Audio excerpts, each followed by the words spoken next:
Hello दोस्तों, I hope you all well. दोस्तों, आमतौर पर इंसानों की आदत होती है कि अनजानों से मुंह फेर लेना या बात नहीं करना, लेकिन उनके ऊपर पूप की बरसात तो नहीं करते। ये सामाजिक या व्यक्तिगत तौर पर बुरा माना जाता है, पर दरियाई घोड़ा अनजान इंसान या जीव को देखकर यही काम करता है। वो मल का तूफान ला देता है। ये किसी को पहचानने की उनकी सामाजिक प्रक्रिया है। अगर आपने किसी अन्य हिप्पो की आवाज भी नहीं पहचान में आई तो ये ऐसा ही करते हैं, और अगर पहचान लेते हैं तो घरघराहट की आवाज निकालते हैं। दरियाई घोड़ों की सबसे प्रसिद्ध प्रजाति आम दरियाई घोड़े या हिप्पोपोटामस एम्फीबियर है। ये दरियाई घोड़े 6 से 16 फीट लंबे हो सकते हैं। पिग्मी दरियाई घोड़े की एक छोटी प्रजाति है जो औसतन 5 फीट लंबा होता है। दरियाई घोड़े औसतन 5 मिनट तक अपनी सांसों को रोक सकते हैं। ये समय झील और नदी के तल पर टहलने के लिए पर्याप्त है। इसमें कोई हैरानी की बात नहीं है कि इनकी इन्हीं हरकतों की वजह से इन्हें नदी का घोड़ा भी कहा जाता है। दरियाई घोड़े शाकाहारी होते हैं, जिसका मतलब ये है कि वो अपने शरीर को पौधों से ऊर्जा देते हैं। दरियाई घोड़े औसतन हर रात 80 पाउंड घास खाते हैं। शिशु दरियाई घोड़े को बछड़ा कहा जाता है और जन्म के समय उसका वजन 30 से 50 पाउंड के बीच होता है।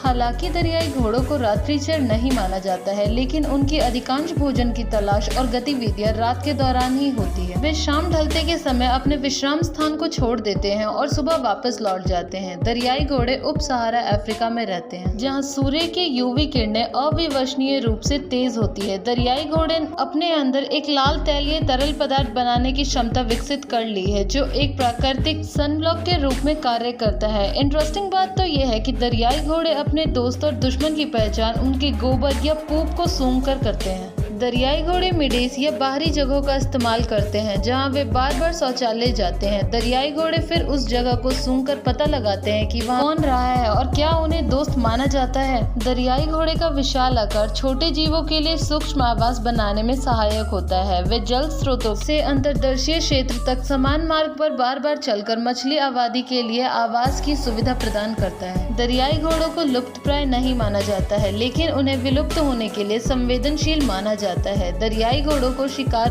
और आवास विखंडन का सामना करना पड़ता है। आवास विखंडन के प्रमुख कारण मानवीय गतिविधियां और जलवायु परिवर्तन से प्रेरित प्राकृतिक आपदा है। हिप्पोपोटामस को पृथ्वी का दूसरा सबसे बड़ा स्थानीय जानवर माना जाता है, क्योंकि पहला हाथी है। नर की लंबाई लगभग 3.5 मीटर और ऊंचाई 1.5 मीटर होती है और इनका वजन 3200 किलोग्राम तक भी हो सकता है। ये 3 छोटे कारों के बराबर है। अफ्रीका की भीषण गर्मी में ठंडा रहने के लिए दरियाई घोड़े अपना ज्यादातर समय नदियों और झीलों में बिताते हैं। उनका आंख, नाक और कान उनके सर के ऊपर स्थित होता है, जिसका मतलब है कि वो पानी में डूबे रहने के दौरान भी देख और सांस ले सकते हैं। मादा दरियाई घोड़े, जिन्हें गाय भी कहा जाता है, वो हर 2 साल में एक बच्चे को जन्म देती है। जन्म के तुरंत बाद माँ और बच्चा मगरमच्छ, शेर और लकड़हारे जैसे शिकारियों से सुरक्षा के लिए अन्य गायों और बछड़ों के साथ जुड़ जाते हैं। जंगली दरियाई घोड़े लगभग 40 साल तक जीवित रहते हैं। कैद में वे लंबे समय तक जीवित रह सकते हैं और 50 साल तक पहुंच सकते हैं। तो दोस्तों, ये था हिप्पोपोटामस के बारे में कुछ बातें। आपको जानकर कैसा लगा हमें प्लीज कमेंट में अपने आंसर जरूर बताइएगा, और वीडियो अच्छी लगी हो तो वीडियो को लाइक, कमेंट और शेयर और चैनल को सब्सक्राइब करना प्लीज मत भूलिएगा।